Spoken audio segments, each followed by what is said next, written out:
Number 4, if you are going to walk in the overflow, don't have a myopic mindset. Myopic. What is the meaning of myopic? Unwilling, yes, just citing it. Unwilling or unable to think about the future, especially about the possible results of a particular action. Unwilling or unable to think about the future.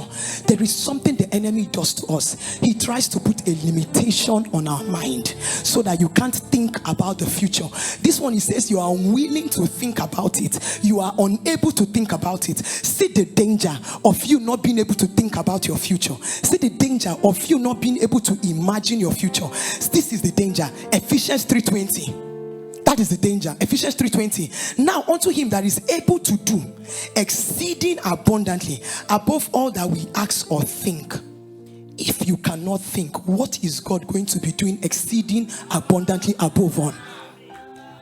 That is the danger. That is where he puts you, so you can't even think.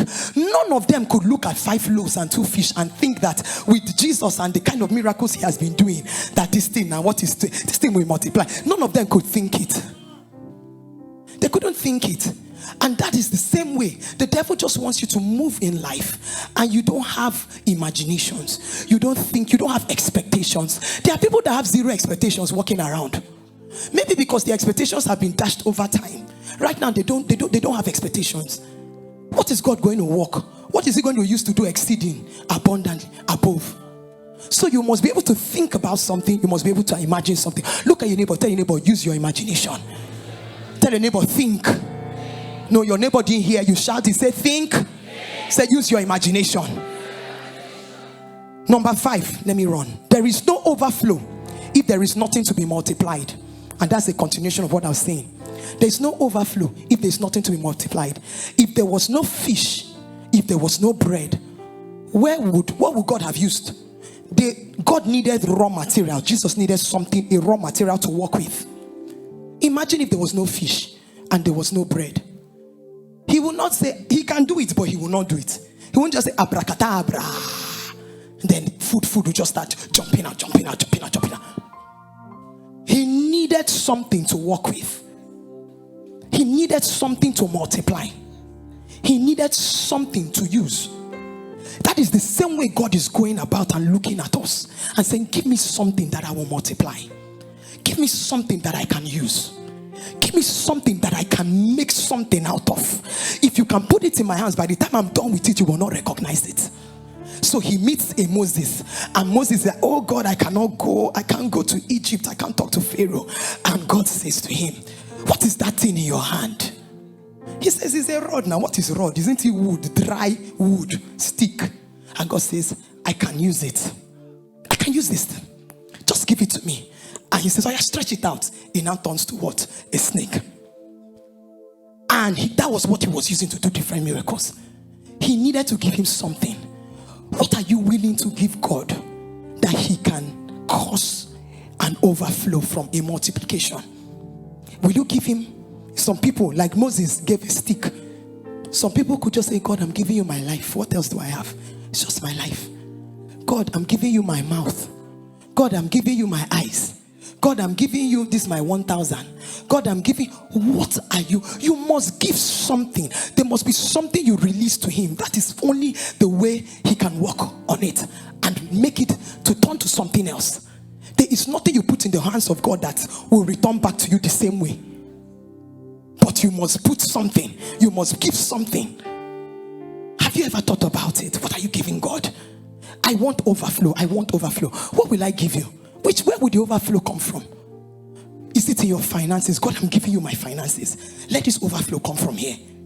But there must be something that you are willing to release to him so that he can multiply.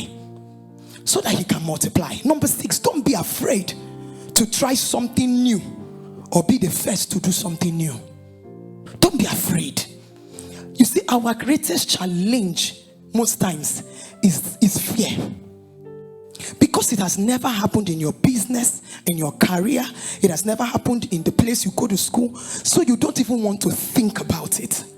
But have you discovered that every invention we have today were things that had never been? That was, or is now is. It is from things that have never been. People that come up with these inventions, if they were thinking the way we think, they won't come up with that invention. But they are thinking, when they think, they are like, I don't want to do anything regular. I don't want to do what every other person is doing. I want something new. I want something that has not happened to happen. So you must come from that place. If I want to walk in the overflow, I must be willing, because my own overflow may be God introducing me to something new. Something that I'm not comfortable with. People, a lot of times we don't like change, because change is not a comfort zone. So we don't like it. But God is saying, if I'm going to cause an overflow, I may just have to take you through that zone that is not comfortable.